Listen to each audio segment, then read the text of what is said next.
Asalaamu calaykum. Soo dhawaada asxaabey. Muuqaalkani waxaan ku soo qaadanaynaa qaar ka mid ah barnaamijka Ma ogtahay ee sii daawa muuqaalka.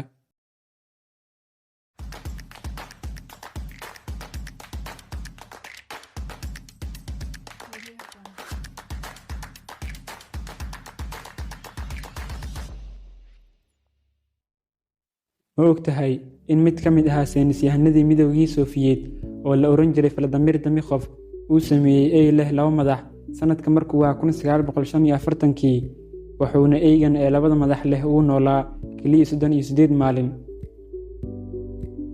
Ma ogtahay in gabadhan horteena ka muuqata la oran jiray gabadhii geelka, maadaama ay jilbaheedu 2 jeer laami jireen, waxayna adeegsan jirtay lugaheeda iyo gacmaheeda si ay u socoto, waana sababta keentay in loogu naanayso gabadhii geela, halka magaceeda dhabta ah uu ahaa Ella Harper.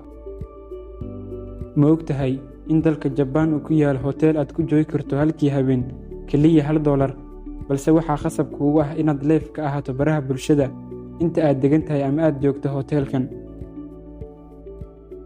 Ma ogtahay daawadow in ketchup-ka ayaan xilligan ku darsanay cuntooyinka fudud loo adeegsan jiray si daawo ahaan ah sanadka markuu waa 1830kii. Ma ogtahay in qarihii ama xabxabkii ugu qaalisanaa ee la iibiyo inuu ahaa qare uu kalarkiisa madow yahay, lacagta lagu iibiyeyna waxa ay gaaraysay $6,200, waana qare kaliya laga helo waqooyiga jasiiradda Hokkaido ee dalka Jabaan. Ma ogtahay in dalka Scotland sanadka markuu ahaa 2007 uu khasaariyey lacag gaaraysa $162,000 Mareykanka ah si uu u sameeyo oraah uu ku soo dhaweeyo dalxiisayaasha, waxayna ugu dambeyn soo saareen oraahda ah ku soo dhawow dalka Scotland. Ma ogtahay in ciidamada badda ee Mareykanka ay ka adkaadeen ciidamada badda ee Jabaan xilligii dagaalkii labaad ee adduunka, iyagoo keliya adeegsanaya bardhooyin ay ku turtuureen. Ciidamada Jabaan ayaa u maleeyay in bardhooyinkaas ay yihiin bambooyin, midaas oo keentay inay ka cararaan goobtii dagaalka.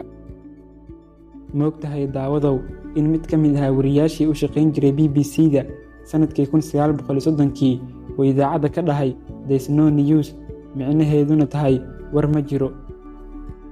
Ma ogtahay daawadow in haddii aad dhaawacdo kalluun xidigeedka in aanay jirkiisu soo daynayn wax dhiig ah, taa beddelkeedu waxa uu jirkiisa ku shaqeeyaa biyaha badda.